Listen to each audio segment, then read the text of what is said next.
We got a taste of Gear Chronicle's power in Standard, but now we're gonna take a look at what Gear Chronicle has to offer in Premium when we enter the Nextage.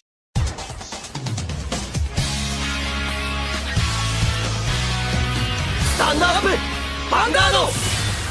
Hey Cardfighters, welcome back to another episode of The Road to Nextage. We're entering the final finale episode where we discover all the possibilities now that we got all the cards revealed to us. And in the previous episode, in episode 18, we discussed the new possibilities within Standard with the latest cards within the Chronojet trial deck as well as the Nextage extra booster set. And today we're going to do the exact same thing, but instead of looking at Standard, we're going to take a look at the other side of the pond and we're discussing Premium. And you will expect that Premium has a lot of intricate combos and possibilities because Premium has so much more cards available to us. And in some extent, yes, but we're not going to cover them in absolute detail as that would mean the video is endless and I would most certainly overlook one or two or possibly 100 interactions as I'm just one person and not every single interaction is useful. And in this video we're basically go over the generic stuff and the more important things that are quite obvious and probably the most impactful to some degree, and we're gonna discuss only about the Nextage extra booster set cards and the trial deck for Chronojet. So we're not gonna talk about the new upcoming stride of the Premium collection, Rock Dragon, as I did a dedicated video for that card itself, so you can watch episode 17 if you want to have a better understanding of what that card can offer to us if we combine it with all the other cards and other strides available to us in Premium. And I might not address certain interactions with older cards of the Astro Force set, and I'm gonna do that on purpose because I already did a separate video on those cards. If you want to take a look at those interactions, then check out episode 9 of The Road to Nextage where I analyze their cards and their capabilities in Premium. So this video will build upon episode 9 and episode 17 and 18 to have a better understanding because, of course, these are Premium combos, but the standard combos will also apply to Premium, only now we have extra additions. And that's what we're diving in right now. So, of course, the obvious one and the big elephant in the room is Chronojet. We now got a brand new Chronojet, which allows us to get a Chronojet hard card or a Chronojet Vanguard, while at the same time attain the new 13k base power, and more importantly, we get a force marker. So this allows us to go into strides like Nextage or Gear Groovy, or acquire or allowing us to play with cards that need a Chronojet in a hard card like Delayed Blazer or Casualty Dragon. But if we take a look at the ZTB engine, then we can look at cards like Cruising Dragon and Transit Dragon that also need a hard card with the name of Chronojet. So this will allow us to play with a lot more cards and allow us also to play the old combos and decks at their full glory or the full capability, which is a huge offset in the balance of what Gear Chronicle has to offer in Premium for the longest of times. And this in itself, without actually acquiring a new combo or a new engine, is a huge thing. And most importantly, this is great for things like Time Leap and ZTB that are multi-attacking with the rearguard circle, as now we get a force marker on our normal right, which is Chronojet, and that's our typical right target. But with the additional force marker we're attaining, we can go into stronger multi-attacks like our Melums will get an additional 10k or History Makers or whatever. That's a big asset. But another thing about having a Chronojet with a 13k base and the new stride ability allows us to do some more plays on our first grade 3 turn if we're giving away this stride turn. We can now get things like a grade 4 out of our deck onto our Vanguard circle, get a stronger attack off like with Metallica Phoenix, for example. That's a triple drive, so we don't lose out on cards, and then attain a second force marker, which is bigger than just one force marker. Who would have guessed? So having that skill on top of the force marker, on top of a Chronojet body, on top of a 13k body is huge. But the biggest thing about this card is the fact that we now finally can utilize our G-Guardians that require Chronojet Dragon. And for us, there's only one that is important, and that is Hate Around Dragon. Hate Around Dragon is probably one of the strongest card Gear Chronicles got. But the fact that we need a Chronojet Vanguard means it was inoperable or useless with Premium till this day, as we didn't have a solid Chronojet Vanguard, and if we played with Chronojet, we were lacking out on a good offense. So we couldn't keep up. We either had a good offensive, but a worse and weakened defense, or we had a good defense, but a miserable offense. Now we finally get best of both worlds. But to top it all off, this Chronojet has, of course, the rearguard skill. And this is where we're going to come into the combinations and things that interact with the premium cards. Because this Chronojet has a rearguard skill that allows us to go with the guard restrict, it interacts quite well with our standard support like the Steam Scour Kalane, but in premium we can abuse that even more, because in premium we have way more option to either get more drive checks. We have strides that have inherent triple drive. Then in the ZTB engine we have got something like a Gear Next that comes in with 4 drive checks. We've got restanders available in premium, so we will attain more drive checks more easily. But also we have more cards that gives us more generic power overall, so we could empower Chronojet on a rearguard circle on a more consistent basis. But the biggest thing about this card is that we can fetch it out with Chrono Dren. So this allows us to go into a final attack that has a Sentinel Guard Restrict on demand and then get it to hand, so we have a right target or strike target for next turn, which is pretty damn good. Another addition, probably not good, but it's an interesting thing to think about, is the Stride Crossover Dragon, which fetches out 2 different Chronojets, put them to the field, and if one of them hits, you can resend your Vanguard. This is useful with this card, as now we finally have a Chronojet Dragon that actually has value on the rearguard circle. So in some possibility, maybe we can force the resend off with Chronojet Dragon if we can power him up good enough. And of course with our good old trusted buddy, Steam Scour Kalane. But that's basically the gist of what Chronojet will bring to us in premium on its own. Of course, it's a centerpiece of a lot of multi-tech combos or a lot of strategies like ZTB or Time Leap, but inherently doing something actively with a card, this is basically about it. But with that Chronojet, there comes also the direct support card from Standard, which is Smoke Gear Dragon, and Smoke Gear Dragon actually has quite some usefulness nature to it in Premium, as its discard ability works with the stride cost. So this card allows us to stride more consistently, and in Premium, you definitely want the stride. So if you are able to keep this thing on the field, it's somewhat equal to saying you have the Progenitor Dragon face up, as every card is counted as a grade 3. Only you still need to discard one, but it doesn't matter what you discard. So this helps with the consistency of your deck quite a lot. But the only problem is that this card's main ability doesn't interact with strides, as you need to ride a grade 4. And striding isn't riding, striding is striding. So it doesn't activate its main ability to be able to draw and get the additional power. But luckily, that's where our upcoming new stride, Rock Dragon, comes into play, as it allows us then to ride a grade 4 from our deck to still fulfill this condition. And Soul Blasting 1 for a draw is insane value, and to apply that in Premium as well is a huge plus. So Smoker Dragon potentially has some usefulness to it in Premium, just like it has in Standard. But now we actually come to a new interesting combo and potential that we can apply in Standard. And we go back to the Holy Trinity of Melum, Upstream, and Upclutch Dragon. Yes, these cards, which are to some extent mediocre in Standard, are actually usable and effective in Premium. First off, Upclutch Dragon is a grade 3, and we can just stride on top of it, and by nature of striding, it copies the hard card's name. So that means, whatever stride we go into, we always fulfill the condition of having the Upclutch Dragon onto the field. So if we have a Melum and an Upstream, it doesn't matter what we superior call, we can then allow it to restand. But funny enough, Melum and Upstream, but Melum to more extent, was part of the Elite Four of History Maker, TikTok Worker, and Uratar. So these 4 cards were together the Elite Four, and how it works was that you use the old Melum, attack with her, she will turn herself either in a TikTok Worker or an Uratar, and then if it was an Uratar, we can then timely with the History Maker to turn it back into a Melum, and then attack with the Melum and go into yet again an Uratar or into another TikTok. And if we have a TikTok, we could put it into the soul the moment that our Melum has attacked, and turn the Melum into a grade 2, while also she pulls out either another TikTok or an Uratar. And you can see how you can loop this in basically for a long time, as long as you have counterblast and targets to hit. And if you were done with your combo, you probably ended up on an Uratar, and you attack with your Vanguard, which was at the time a Metallica Phoenix, which then time leaped your Uratar into a Melum, which then gave you yet again another attack. So this was the gist of the time leap combo at the time.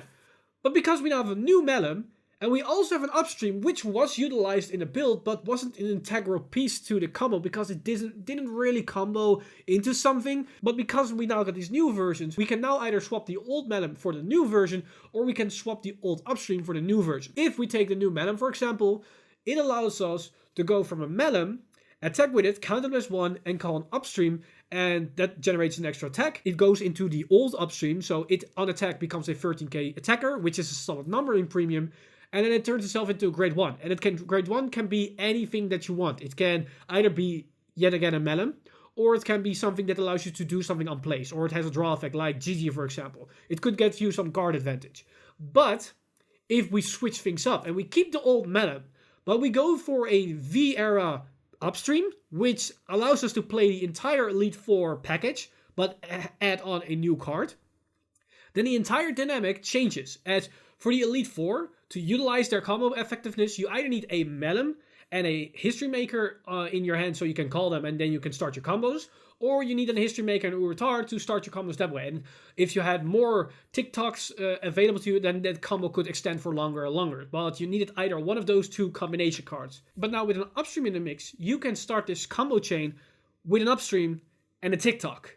As you can attack with the upstream, search your top 7, and if it hits a Melum, you can call the Melum, it restand itself, as you have Upclash Dragon as your Vanguard, of course, and then you can attack with the old Melum, it turns itself into an Uratar, but we can then put the TikTok worker into the soul, turn the Melum into another upstream, and then attack with the upstream again, and call the old Melum to the rearguard circle on the other side once again, and you basically keep cycling this for as long as you have TikToks, or you can keep searching out your Melums, and basically every counterblast turns itself into 2 additional attacks, as you have the attack with upstream and you have the attack with Melum. So this allows us to do the time leap combo plays on a more consistent basis, as it doesn't take away anything of the time leap combo, but it adds on another card that allows us to start the combos on a different combination of cards, so it ups the consistency, as it doesn't take away of our History Makers, it doesn't take away of our Melums, it doesn't take away from the Uratars or TikToks, it just adds the new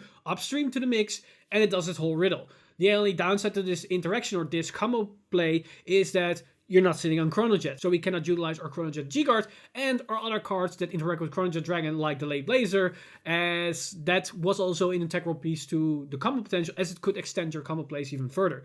So I don't know if this is the better play for the time loop combos, but it's definitely something to think about, as it opens up the possibility to experiment with these cards. As yes, in Standard we only have the Melum, the Upstream, and the Upclash Dragon of the V-Series, but in Premium, we can change things up with either the old or new Melum or the old and new upstream. So that opens up the playing field completely and changes the dynamic of these cards also. But speaking of timely, we can also incorporate another card that I also highlighted in the Melum Trinity for Standard, as we can include Steamblader Dudu.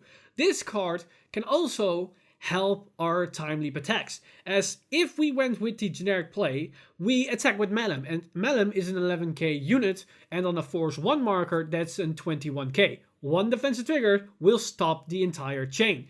But if we have Dudu, then we can place Dudu in the back row of the column with the force marker and turn our Melums, which are our lowest attacks, into 26k. So that beats over a defensive trigger. And if we manage to put 2 force markers, that's 36, and suddenly it becomes very annoying for your opponent to keep guarding all those attacks, as you're dishing out a lot of attacks. But unlike the play in Standard, you don't have to worry about the discard condition in Premium, as by nature you're gonna discard for your stride, so that will happen no matter what. In Standard, you're reliant on getting a card that allows you to discard, as Upclash Dragon as a Vanguard doesn't have the pseudo stride skill, so there might be a problem in that play for the Standard aspect. But for Premium, you can guarantee the ability of this card 100% of the time. But it can also be a nice timely target if you want to have a final strong attack, as she herself is a 15k beater, but it turns your back row unit that can boost into a higher beater, as it also attains an additional 5k power. So it could be a very strong final attack column. Now the final card that I want to address for the premium side of things is this new grade 3, Steam Maiden and Gilsa. And we're all aware of her skill. I did a separate video on the Road to Nextage series. It was episode 15, where I talked about a new pseudo strider. This card allows us to get our grade 4, be offensive, and then right back into a grade 2. That might sound bad because we have a lower defense on our hand, but it has some upsides, and especially in premium. First off, it's a discard whatever from hand, so we don't have to sacrifice grade 3s from our hand if we want to get the pseudo stride effect. This will also means we can save our right target for next turn if we're going to want to go back into a grade 3. But more importantly, because we go back to a grade 2 or lower, it means our opponent is unable to strike next turn if we went first. That means they need to give away the first strike turn if they want to go to grade 3 to access their grade 3 potential. And that can mean a huge factor, as a lot of decks are starting to turn into a first strike kill potential like we've seen in some eras before. But with the upcoming premium collection, that could definitely be the case, but it's for this moment too early to say. But this card has also more applications to it, as some decks, even with the grade 3 turns, are dependent on your opponent also being grade 3. Good example, of course, if you're up against Gear Chronicle in a mirror match and they utilize Nextage as a grade 4, that won't activate. If they have more dread, that won't activate. Cancel it won't activate. And we have more and more of these examples of cards that are way more powerful if your opponent is also sitting at a grade 3. So this card can deny that offensive. And sure, you're sitting at the lower base power, but from a 30k to a 10k, could basically mean you need to sacrifice 5k more guard for every single attack. And in most cases, they're not going to attack you that many times. And 5k more for those attacks is probably still way, way, way less than you would have to spend on guard potential if you allowed them to stride or allowed them to play their full capacity. So this card could help you to play a more mid-game, stally, grindy game to play your opponent out of the field and then go for the big finishing play if they allowing you to stride first. And how effective this could be and how efficient it could be is to be asked. We don't know just yet. It's too early to determine that, but it's definitely not something to overlook. Sure, there are cards like the new Murakumo Stride that can stride regardless. The same thing for the Gold Paladin Stride. But as we're seeing with the latest nerf on Gold Paladin, the results showcases that golds are becoming less and less popular, either because it got nerfed and people don't want to play the deck anymore, or because it was nerfed that it's not so powerful anymore, so people are dropping the deck. And for the Murakumo case, we just have to wait and see if it's actually that powerful. It's too early to ask. Maybe we find a way to counterplay it, maybe not. It could also be that the deck is just super inconsistent and it doesn't work. It's too early to ask, but this card is definitely not something we should overlook, as it perfectly plays into the premium landscape and in the potential premium meta. But that basically rounds up all the information that I want to go over with the premium aspect that we got from the Nextage Extra Booster set. It's not the most interactions that we can do, and it's not the most revolutionary things, but that has to do with the fact that our support was mainly standard focused, and basically the most plays and interaction that we can do were already in place when we got the support of the Astral Force, and even before that once we got our cards and our support set in the Answer of Truth. As our main grade 3 plays are still the same, we stride a grade 4, only our target is different, as our main target will probably be Metallica Phoenix, as it negates the minus of the discard in the early game. And what we want to do in the mid to early game is probably very obvious, as we got cards like Chronojet Tigar and Steam Scour Ear Cup, which are pretty damn insane and still work and are applicable to premium. So not really that revolutionary, but if you want to have a better understanding of what all the possibilities and capabilities are for premium gears, then I really recommend you guys to check out these videos that are linked on top. That are episode 9 of the Road to Nextage, episode 17 of the Road to Nextage, and episode 18. For 9, we see the cards of the previous set, the Astral Force. For 17, we got a better understanding of what this new stride can do for us, and that is basically the main catalyst to the power level of Gear Chronicle. That card will drive us all the way to the next level, and episode 18 goes over the interactions and combos that we can do in standard, but all those combos will transfer and be applicable to premium as well, as of course premium is that and more. But that's basically everything for me today. Let me know in the comments down below what you guys are mostly hyped for the premium landscape for gears. Is there a certain combo that you are very hyped about that you discovered that I didn't talk about in this video? Or are you just very excited about this specific thing that I highlighted in this video? Let me know in the comments down below all your thoughts and opinions, and I will see you guys in the last episode of the Road to Nextage when we end this chapter and hopefully start a new journey very, very soon. As always, this video has been brought to you by our lovely patrons over at patreon.com/Vanguard Insider. You guys are amazing. If you do want to support the channel or everything that's happening on the channel, you can do so by slapping a like on the video, subscribing to the channel and hitting the bell button to be updated, and also by going to patreon.com/Vanguard Insider and become a trusted Patreon supporter today. But with that said, I'm Mr. Hamid, and I see you guys in the next one!